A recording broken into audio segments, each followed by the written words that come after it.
Hello అండి, welcome back to our channel. ఎలా ఉన్నారు అందరూ? యాజ్ యూజువల్గా మళ్ళీ ఇంకొక లంచ్ వీడియోతో మీ ముందుకు వచ్చేసాను. నా వీడియోస్ చూసే వాళ్ళందరికీ థ్యాంక్ యూ సో మచ్ అండి. కొంతమంది వీడియోస్ చూస్తున్నారు బట్ సబ్స్క్రైబ్ చేసుకోలేదు.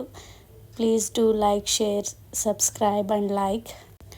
ఏ పని చేసినా ప్రిపరేషన్ అనేది ఫస్ట్ ఇంపార్టెంట్ కదా. అది వంట అయినా కానీ ఏ వర్క్ అయినా కానీ.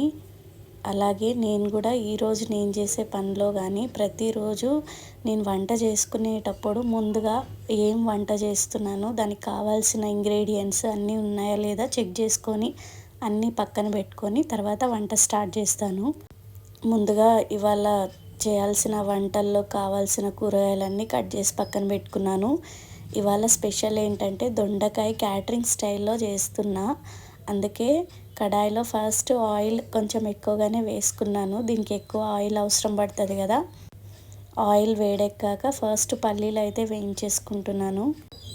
పల్లీలు బాగా వేడైపోయి ఫ్రై అయిపోయినాక అవి తీసి పక్కన పెట్టేసుకొని అదే ఆయిల్లోకి మళ్ళీ కార్న్ఫ్లెక్స్ కూడా వేసుకుంటున్నా. ఈ దొండకాయ ఫ్రై నేను చదువుకునేటప్పుడు నా ఇంటర్మీడియట్లో మా లంచ్కి ఇది పెట్టేవాళ్ళు. నాకు ఆ కాలేజ్ డేస్ గుర్తొచ్చాయి. ఇలాగే దొండకాయతో, బెండకాయతో, ఇంకా కాలీఫ్లవర్తో చేసేవాళ్ళు. కార్న్ఫ్లెక్స్ ఫ్రై అయ్యాక అదే ఆయిల్లో కొద్దిగా దొండకాయలు ఆల్రెడీ కట్ చేసి పెట్టుకున్నాను కదా, అవి కూడా కొంచెం కొంచెం వేసి వేపుకుంటున్నా. ఇవి మళ్ళీ ఫ్రై చేసేది ఏమి ఉండదు కదా, అందుకని మంచిగా ఫ్రై అయ్యేదాకా ఫ్రై చేసుకొని పక్కన పెట్టేసుకుంటున్నాను. ఇవాళ నేను వంట మొత్తం ఈ పాత్రలోనే చేస్తున్నా. ఇంకా ఫ్రై అవుతూ ఉన్నాయి. పక్కన అన్నం కూడా పెట్టేశాను. అన్నం కూడా ఆల్మోస్ట్ ఉడికిపోవచ్చేసింది. దొండకాయలు ఫ్రై చేసుకున్నాక నెక్స్ట్ బీరకాయ పచ్చడి చేద్దామని బీరకాయ కట్ చేసుకున్నాను. ఇంకా వాటికి కావాల్సినవన్నీ కూడా కట్ చేసి పక్కన పెట్టుకుంటున్నాను. ఇంకా ఫ్రై అయిపోయింది. కూర కిందకి పచ్చడి చేస్తున్నా. ఇంకొంచెం రసం కూడా పెడదామని చెప్పి రసానికి ఆల్రెడీ ముందే చింతపండు నానబెట్టేసుకున్నాను కదా, అందులో ఉప్పు, పసుపు, టొమాటో ఇంకా కొత్తిమీర కూడా వేసుకొని నీట్గా పిసికేసుకుంటున్నాను చారుకి. ఇలా అన్నీ ప్రీ ప్లాన్డ్గా పెట్టేసుకుంటే మనకు కన్ఫ్యూజన్ ఉండదు. లేకపోతే 1-2 ఇంగ్రీడియంట్స్ మిస్ అయ్యే ఛాన్సెస్ ఉంటాయి. దొండకాయలన్నీ ఆల్మోస్ట్ ఫ్రై చేసేసుకున్నాను. ఇంకా అన్నం ఉడికిపోయింది. దించేసుకొని అన్నం వంచేసి నెక్స్ట్ అదే పొయ్యి మీద రసానికి పెట్టేశాను. రసం కాగే లోపల ఆల్రెడీ మనం దొండకాయలన్నీ వేపుకున్నాం కదా, అందులో ఉన్న ఎక్స్ట్రా ఆయిల్ మొత్తం కొంచెం తీసేసి కొంచెం ఆయిల్ పచ్చడికి ఎంత కావాలో అంత ఉంచుకున్నాను. ఆవాలు, జీలకర్ర, ధనియాలు వేసి వేపుకుంటున్నాను ఫస్ట్ పచ్చడి కోసం. నెక్స్ట్ అందులో కావాల్సిన కారానికి ఎంత కావాలో అన్ని పచ్చిమిర్చి వేసుకుంటున్నా.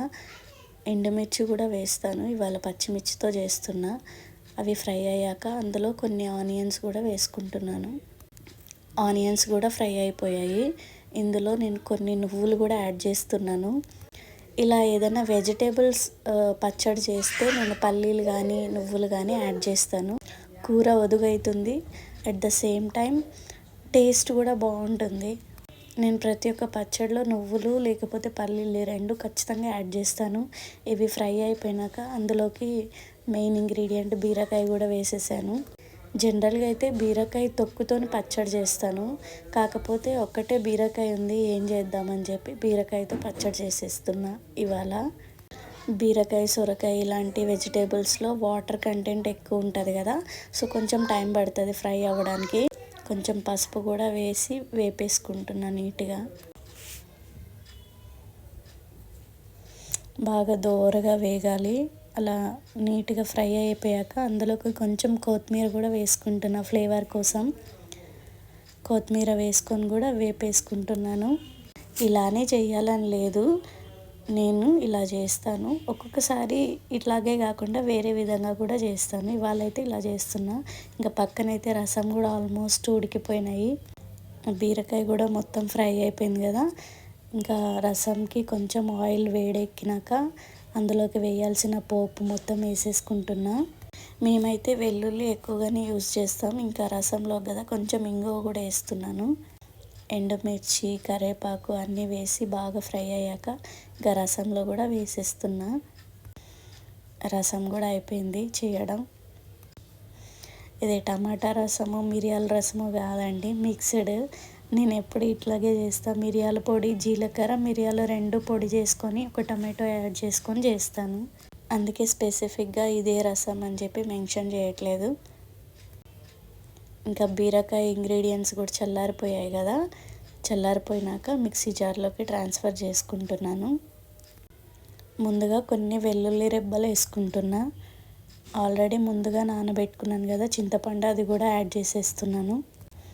ఇంకా ఫ్రై చేసుకొని చల్లారిపోయింది కదా ఇదంతా, అది కూడా ట్రాన్స్ఫర్ చేసేస్తున్నా అందులోకి. ఇలాంటి పచ్చళ్ళు రోట్లో వేసి రుబ్బుకుంటే చాలా టేస్ట్ బాగుంటుంది, కానీ నాకంత టైం కుదరదు. అందుకని నేను మిక్సీలోనే వేసేస్తున్నాను. ఇంకా కొంచెం సాల్ట్ కూడా అప్పుడే యాడ్ చేసి మిక్సీ పట్టేస్తున్నా. ఇంకా పచ్చడి కూడా రెడీ అయిపోయింది. మరీ మెత్తగా కాకుండా కోర్స్గా గ్రైండ్ చేసుకున్నాను. నాకు రోట్లో రుబ్బిన ఫ్లేవర్ రావాలని చెప్పి, ఆ టేస్ట్ ఆ టెక్స్చర్ రావాలని.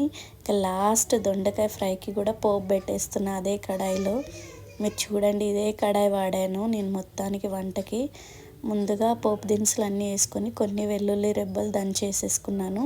అవి ఫ్రై అయ్యాక కొంచెం కరివేపాకు కూడా వేసి వేపేసుకుంటున్నా. అవి కొంచెం బాగా ఫ్రై అయ్యాక ఆల్రెడీ మనం వేపు పెట్టుకున్నాం కదా దొండకాయలు, అవన్నీ వేసి ఫస్ట్ దొండకాయలు వేస్తున్నాను. వేసి ఒక్కసారిగా మిక్స్ చేసుకుంటున్నా నీట్గా. నేను ముందు ఉప్పు కారాలు పసుపు అవి ఏం వేయలేదండి, అందుకని ఇప్పుడే వేస్తున్నా. కారం వేసాను ఫస్ట్, దాని తర్వాత ఉప్పు, ఇట్లా ఒక్కొక్కటి వేసుకున్నాను. వేసి అదంతా ఫస్ట్ దొండకాయలకు పట్టేలాగా నీట్గా ఫ్రై చేసుకుంటున్నాను. నెక్స్ట్ ముందుగా మనం ఫ్రై చేసి పెట్టుకున్న కార్న్ఫ్లేక్స్ పల్లీలు కూడా అందులో వేసి యాడ్ చేసేస్తున్నా. ఇలా నేను ఎప్పుడు దొండకాయ ఫ్రై ఇలాగే చెయ్యను, అసలు ఎప్పుడు చేయలేదు కూడా, ఇదే ఫస్ట్ టైం చేయడం. మా వాళ్ళు అడిగారు ఇంట్లో ఇలా చేయమని, ఎప్పుడు ఒకటేలాగా బోర్ కొట్టేస్తుంది అని చెప్పి, అందుకని ఇట్లా ట్రై చేశాను. టేస్ట్ అయితే బాగొచ్చింది. అంతే అండి, మా వంటలు రెడీ అయిపోయినాయి. రసము, బీరకాయ పచ్చడి, ఇంకా అన్నం కూడా రెడీ అయిపోయింది. ఇంకా క్యాటరింగ్ స్టైల్ దొండకాయ